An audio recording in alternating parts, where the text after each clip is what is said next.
Alrighty, so for those of you who don't know me, my name is Max Sheriff Dunks, and this channel is dedicated to helping people to become super explosive, jump super high, sprint really fast, ultimately just become freak athletes. Now, I personally have transformed my vertical jump from 22 inches, not even touching the rim, to 38 inches and throwing down windmills. Additionally, my sprint speed, well, my 40-yard dash has gone from 5.2 seconds to 4.67 seconds. So I have transformed my athleticism and my explosiveness massively. And that's just proof to show that you can too. So let's get into it. In this video, I'm going to give you 10 exercises that are guaranteed to get you incredibly explosive. If you can follow all the exercises in this video, I can guarantee that you are going to jump higher and sprint faster. Now, me personally, I spent so much time just learning what are the best exercises. I looked at Instagram workouts and I tried all of them, but not a single one of them worked. And it was only until I actually learned how to properly train as an athlete and the proper exercises to do, the proper way of doing them, that I actually made progress. So in this video, I am literally going to help you to become super explosive. If you can follow everything in this video, I can guarantee you'll become explosive. Alright, so I think we should get into it. First of all, we need to define exactly what explosiveness is. So explosiveness is the ability to generate maximum force in the shortest amount of time. Essentially, it is rate of force development. So when you think about explosive players, you think of fast people. People who accelerate fast, people who are very strong, and people who jump very high. Some famous athletes with these explosive traits are Ja Morant, basketball, Kylian Mbappe, very good football player, Tyreek Hill, very good American football player, Cheston Colby, very good rugby player. These are some of the most explosive athletes in their field. And we want to replicate exactly what they can do and even get better than them. So, next, let's start with the 10 exercises that are going to make you super explosive. I can guarantee if you follow these exercises, you will become super explosive. You'll probably run really fast and you will probably be able to dunk a basketball. Let's get into it.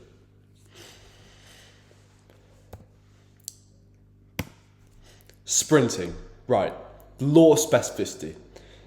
If you want to get better at something, you have to do that thing more often. What would a painter do if they wanted to get better at painting? They would paint more. So why are so many of you not even going out and sprinting often? Why? It makes no sense. Okay, if you want to be explosiveness,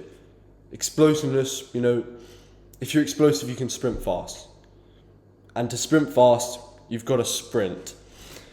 Why is sprinting so good? Apart from the law of specificity, it's a fast, short ground contact time activity with insanely high ground reaction forces, both horizontally during acceleration and vertically during upright sprinting. It also develops your fast twitch muscle fibers, which are so essential in any explosive activity, you name it. Jumping, sprinting, throwing, all that kind of thing. It involves fast twitch muscle fibers heavily. If you can sprint a lot, you're going to develop the fast twitch muscle fibers. You also develop elasticity and tendon stiffness. So when you sprint a lot, eventually, let's say when you do a jump, you'll be able to pop off the ground really quickly. You'll be like a gazelle. You'll be super elastic. There's no single better movement pattern for increasing general athletic capability than sprinting. If you can get better at sprinting, you're going to get better at other things. It's been shown that people who followed sprinting plans actually managed to throw a ball faster. So it truly is also nervous system training. Okay? If you can sprint a lot, you're going to train your central nervous system and it's going to be able to fire more rapidly, and basically you're going to be better at all athletic movements. So sprinting is super effective. It also involves every single muscle of the legs and the trunk. All in all, sprinting is an insane exercise. If you're not doing it, you simply don't want it bad enough. And to be honest, you may as well leave this video if you don't want to sprint, if you don't want to get fast. You may as well leave this video if you're not prepared to go find a track, find a field, find an area of space to just sprint. Now let's go into the specifics of sprinting. It has to be above 95% of your max speed. Otherwise, you're not training speed. What does this mean? You need to have rest in between sets. If you don't rest enough, you're not going to be fresh and prepared to give it your all and sprint above 95% of your max speed. So, a good aim is 1 minute at least per 10-minute sprint. So if you do a 40-meter sprint, you need to rest at least 4 minutes. You need to warm up well so that you can sprint above 95% of your max speed. How do we warm up well? Well, we do stuff like A skips, we do maybe a little bit of jogging, we do some drills, we do some jumps, just basically get ourselves really activated, really warm. You can look up warm-ups online. It's definitely something to look at. You should be sprinting 2 to 3 times per week and do that for the rest of your life. You're going to get fast, you're going to get super explosive. Sprinting, number 1, it is the best exercise. By the way, this isn't in order, but yeah, sprinting, insane if you want to get more explosive. Next up, Bulgarian split squats. If you want to jump higher, sprint faster, be super explosive, be able to accelerate really well, you need to increase the amount of force that you can produce into the ground. And how do we want to do this? Well, Bulgarian split squats. Absolutely huge for early acceleration. You're on one leg, which is specific to sprinting. It's specific to 1 foot jumping. It's really specific. You're going to get super strong by doing Bulgarian split squats, and it's going to be specific. So you're going to be able to apply that strength that you've got in the Bulgarian split squat to your acceleration, to your jumping. And that's going to help you to jump very high, sprint very fast. And you see here in the 2 pictures, that's my position in a 1 foot jump, and that's my position in a Bulgarian split squat. Don't you think it's very, very similar? Of course, it's going to transfer very well. So you need to get your Bulgarian split squat super strong. That's going to help you to get explosive. Personally, I've found that the Bulgarian split squat has changed my athleticism forever. It's literally probably the best exercise I've done in the weight room, or one of the best exercises I've done in the weight room for getting more explosive. So you should get on the Bulgarian split squats. I know it's a painful exercise to be doing, but if you can do it, you'll get super explosive.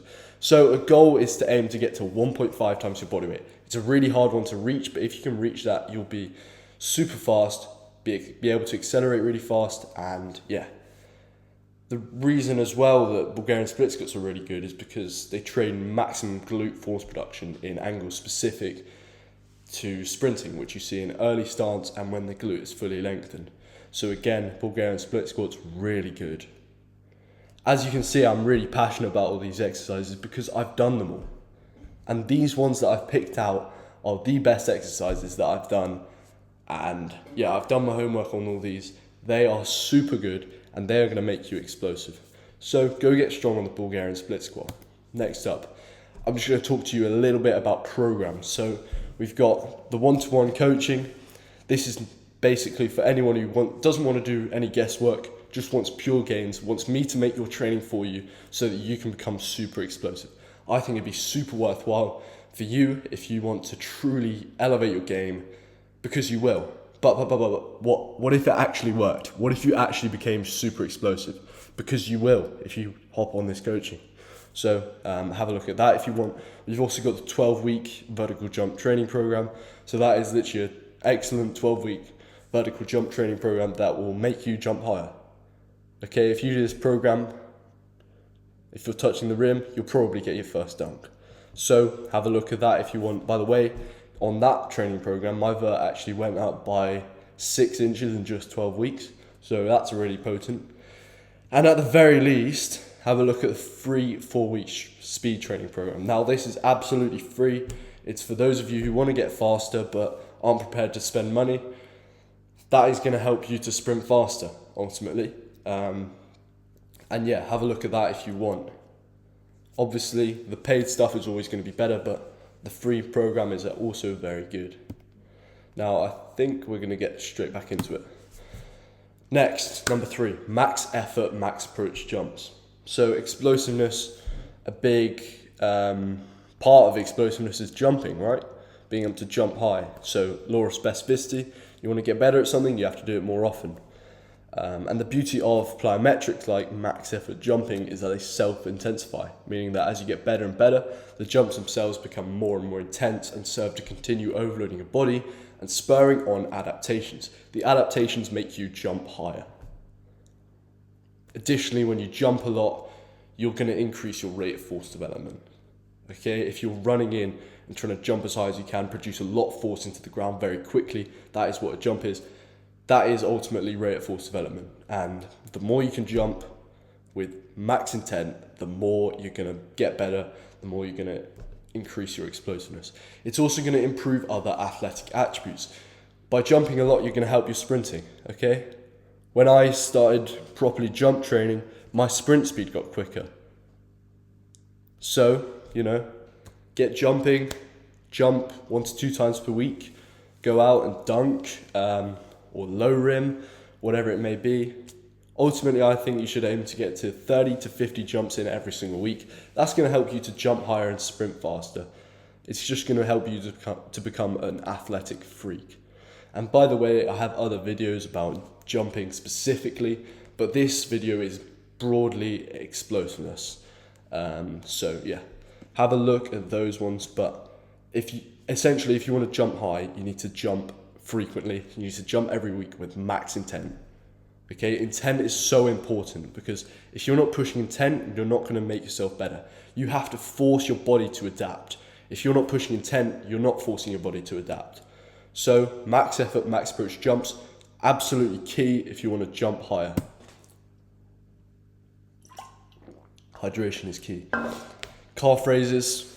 Okay, so calf raises are often neglected. And whenever I do see people training calves, they don't train them nearly heavy enough. Most people can be like super strong on the calf raises.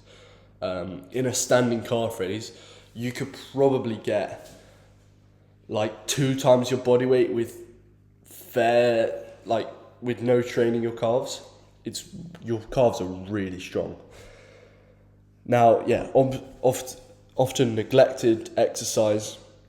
So why are they important? So the gastric and soleus are the muscles in your calf that attach to the Achilles tendon.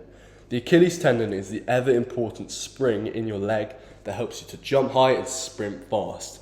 So when you do calf raises and seated calf raises, you increase the cross-sectional area of the Achilles tendon.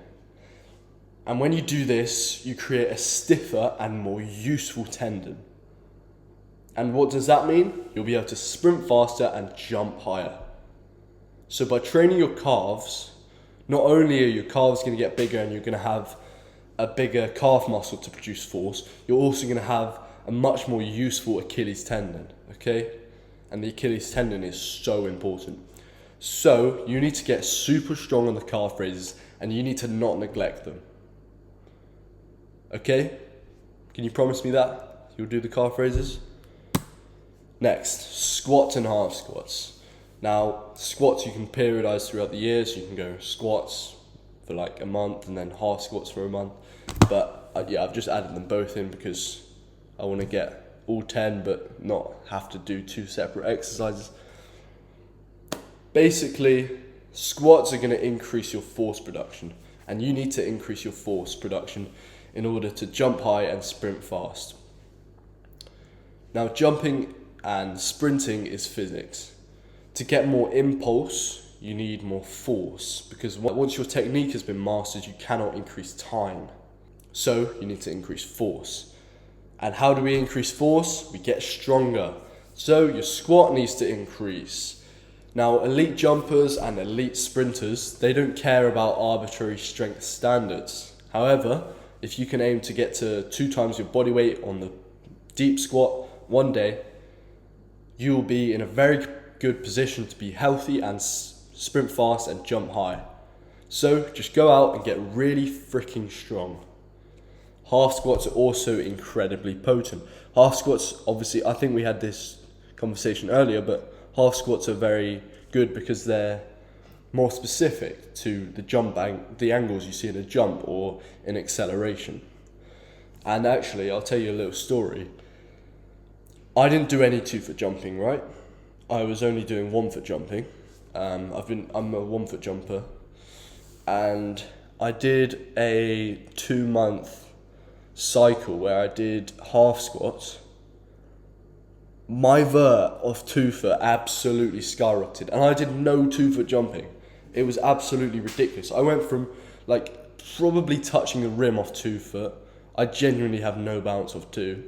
And then I went to like throwing down dunks off 2.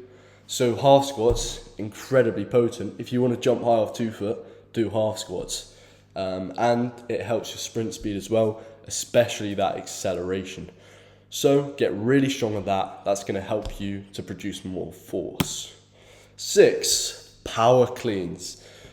In order to jump high and sprint fast, you need to, especially acceleration, you need to increase your ability to produce lots of force very quickly. Jumping is all about rate of force development. Acceleration is also all about acceleration.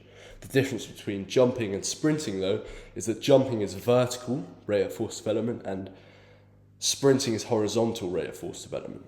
The best way to increase your rate of force development is power cleans. All the best athletes, think about Noah Lyles, think about all the sprinters, think about all the NFL players. They all do Olympic lifts. Why? Because it works.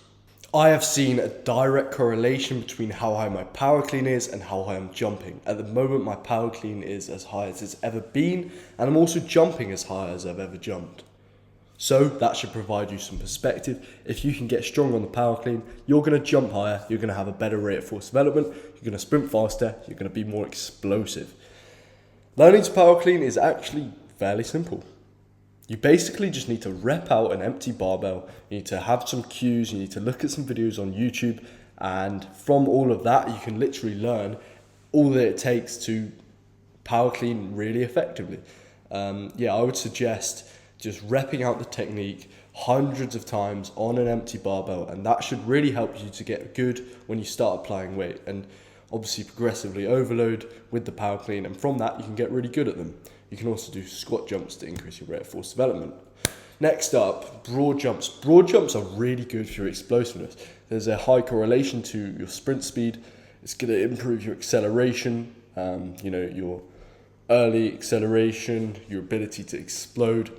Basically, it improves your horizontal power, right? You're jumping as far as you can, and that's horizontal power. So yeah, improve your acceleration, sprint faster. It's also a jump, so it could help you to jump higher.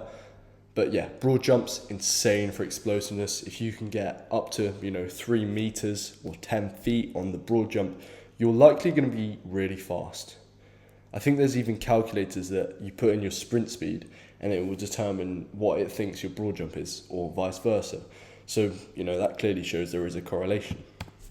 Next up, sled sprints. Sled sprints are a very potent tool for increasing your sprint speed and increasing your acceleration and your horizontal force production. It's going to increase horizontal force production, which is going to help you to accelerate very fast. Acceleration is basically about horizontal rate of force development. More force, more power from the sled sprints is going to help you to accelerate faster. The way you want to do these is start heavier and work down to a lighter weight. For example, start at 50% VDEC, velocity decrement, or 50 to 70% body weight, then you work down to 30% VDEC or 25 to 50% body weight, and then finally you go down to 10 to 20% of your body weight. And then by that time you'll be sprinting super fast, you'll be accelerating super fast, and you'll just be rapid.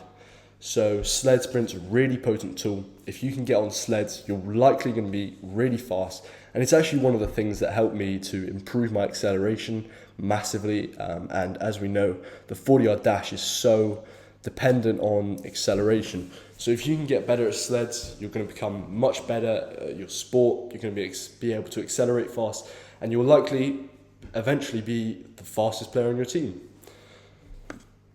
Next, squat jumps. Squat jumps are a good tool for increasing your rate of force development.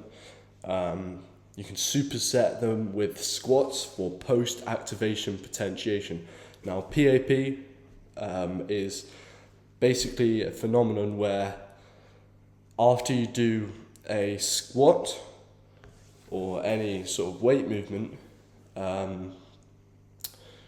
you get post-activation potentiation, where your muscles can actually work more effectively than they would if you hadn't done the squat before. And the way you use this is you'll do a set of squats, and then literally 10 seconds after you'll do squat jumps, and you'll get a greater stimulus from the squat jumps because of the PAP, the post-activation potentiation. So squat jumps are a good tool, especially if you use them with PAP, though they're not as good as power cleans. Power cleans, as we know, as I've just discussed, are the best thing for increasing your rate of force development. So you must be doing power cleans. And lastly, the RDL. RDL, crucial for increasing your hamstring and your glute strength. And as we know, the hamstrings and glutes are crucial for sprinting and jumping. That posterior chain really needs to be very strong and very robust, so you don't tear a hamstring when you're sprinting, and that you're actually able to produce a lot of force with your hamstrings and with your glutes, so that you can run very fast and jump very high. So if you get strong on the RDL, it's non-negotiable that you're going to jump higher and sprint faster. So all in all, these 10 exercises will absolutely transform your explosiveness and your athleticism forever. Now, thank you for watching. Check out the programs. Check out the programs, because they will change your athleticism forever. And that's not me just saying that. At the very least, get the free speed program. Look, I don't gain anything from this free speed program. I simply just want you to get faster. Okay? And go check that out if you want to get faster. Subscribe, like, and comment, and I'll see you in the next one. Thank you, guys.